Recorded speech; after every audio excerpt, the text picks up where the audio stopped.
All right, dear listeners, let me take you back.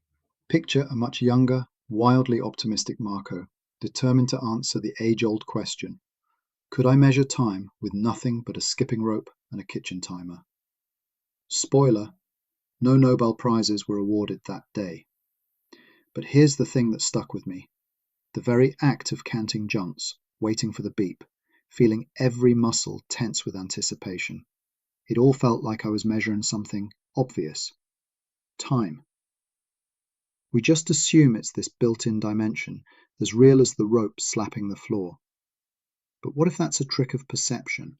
The story our brain's narrating to manage cause and effect. There's this line of thinking in physics, and okay, even folks like Brian Cox and Sabine Hossenfelder have played with it, that maybe time isn't truly fundamental, but a way our consciousness processes causality.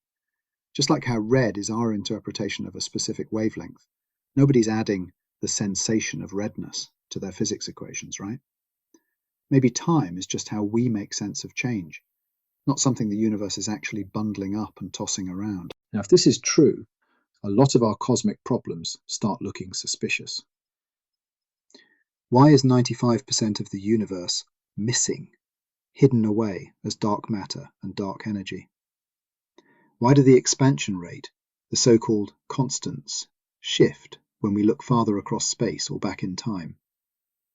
Are we finding cracks in the universe, or just hitting the limits of our own sort of time-centric toolkit? I mean, I'm not saying this solves every paradox, but what if we've been asking the wrong questions? Where was I? Oh yeah, mystery upon mystery, but all because we can't see past our own time goggles. Maybe what we call a cosmological crisis is really just a crisis of perception. Let's press on. So if time works like a sense, like colour, then, well, it'd fit with a whole heap of neuroscientific evidence. Our time perception's all over the place. Individuals, cultures, even situations. Like, remember the classic cave experiments by Michel Cifre? The poor guy loses all track of time when he's cut off from day and night. His internal days stretch out, shrink, totally drift. Not even weird, if time is just another perceptual trick that needs outside calibration. And here's the fun part: causal density. This idea that the passing of time is just us mapping changes in the causal networks we're tangled up in. Imagine, instead of a clock, you're judging time by the density of cause and effect threads weaving together around you. When lots happens fast, high causal density, time feels turbocharged. When nothing lines up, it drags. Our brains evolved, it seems, to track these shifting patterns for survival. We sense causality itself, not some objective ticking in the void. Honestly, I tried once, in my attic laboratory, such as it is, to order 3 different teas online, each to arrive completely out of time with each other, untethered from sequence or schedule. Disaster. I ended up with 3 panic emails from the delivery company and all the tea at once anyway. That's the funny bit about it. Even when we know, scientifically, that our sequence expectations are arbitrary, we're helplessly bound up in them. We're trained by evolution, culture, habitable environments. I mean, our sense of time isn't a clock. It's more a fuzzy expectation generator. Sometimes it works. Sometimes you just get cold tea and a pile of notifications. So time as a sense, it neatly explains all the individual, cultural, and even neurological quirks in how we experience duration or causality. And, if I'm not rambling too much, it suggests we could even train or hack our sense of time, like developing perfect pitch or a photographic memory. We're not just prisoners of time, but also its creators. Now, let's kick the can down the quantum road. If time's a perception, like colour, what does that do to our hottest sci-fi problems? Like, say, quantum entanglement. 2 particles have this link. Do something to one, and the other reacts instantly. Distance be damned. The puzzling bit only feels weird if we're expecting cause and effect to move through time.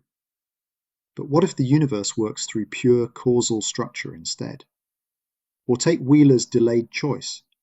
Measuring a photon can seemingly decide the photon's past.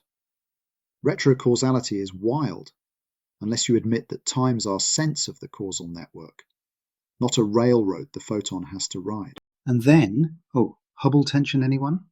The fact that we get different cosmic expansion rates depending how we measure them? Maybe it's not a bug in the universe. It's what happens when our time sense tries to stretch beyond its design limits. We're like someone born colorblind demanding the sky fit only their shades of grey. There are things we can try to test, like could meditating monks alter their Libet gap, that 350 to 500 millisecond window between unconscious brain activity and a conscious intention? How about pitting musicians with finely tuned tempo skills against time perception tasks? Cross-cultural studies where different musical traditions might reshape the bandwidth of time we're able to sense. Even running clock experiments in different gravity environments, seeing how atomic clocks and even biological rhythms get out of sync in regions of higher or lower causal density. These aren't far-off hypotheticals.